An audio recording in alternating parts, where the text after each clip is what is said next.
Here we're going to tie a bonefish fly called the Bonefish Dink. It's a fairly small bonefish fly. Works well in skinny water.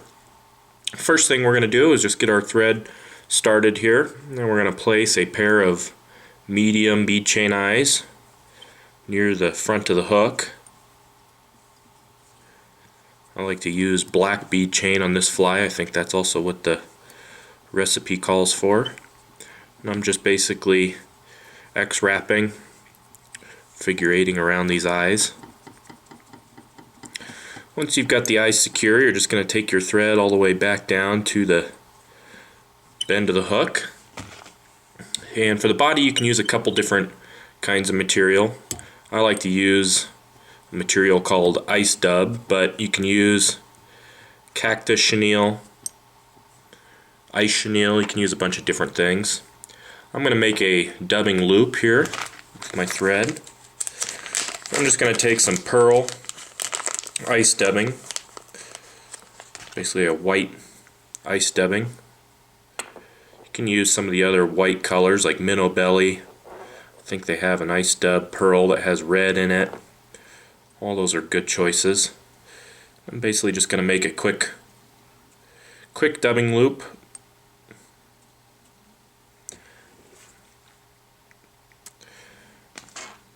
Once I've got my dubbing loop formed, I'm going to take my thread all the way up to the eye, and I'm just going to take that dubbing loop here and I'm just going to wrap it around the shank of the hook.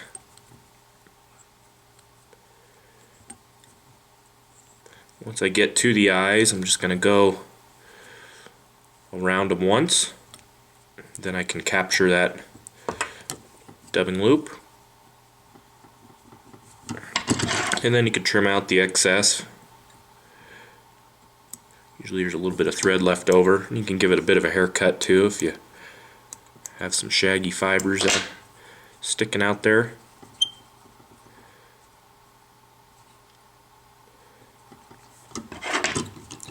Now the next step is to add the body or the collar. The easiest way to do that is you're going to flip your hook upside down.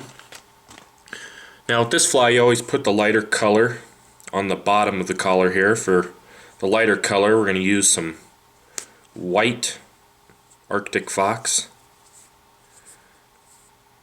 And I usually strip out some of the guard hairs. You can see there's some longer fibers.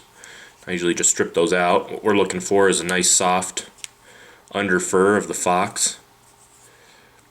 And we want this piece of fox to hang over the back of the hook just a little bit. So I basically just put it in place and do a nice loose wrap to capture it and bite down on it. Then you could trim out the excess here.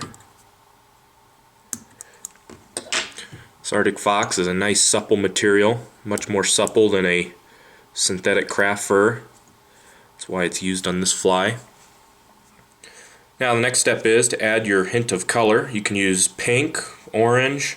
I'm going to use just a little bit of Chartreuse, and this clump you want to be less than the clump of the white that you put on. So for this, Chartreuse is a pretty bright color, so I'm going to use about half to a quarter of the amount that I used on the white. I'm going to strip out those guard hairs just like I did on the white. I just kind of roughly measured out. This one I'm going to trim right to the size that I'm going to tie in at. I'm going to do a nice loose wrap to capture it.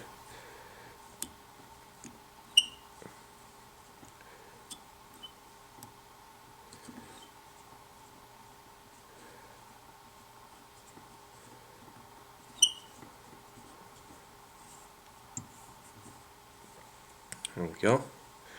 And once you've got that tied in, you can whip finish it off. Trim out any of the fuzzies that have gotten in the way.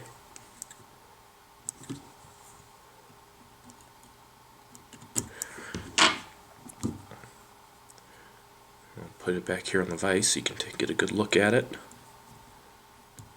That's the Bonefish Dink.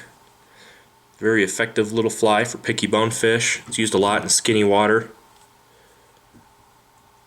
My other favorite color is pink. I use Chartreuse and white and Chartreuse and pink most often. But you can tie it in other colors. Some people like to tie it in a peachy color, an orangey color. And if you like to finish it, you can glue your head. I use just a little bit of brush on Zappa Gap super glue here. Just hit that thread. That'll keep it from coming unraveled on you. That's all there is to the Bonefish Dink.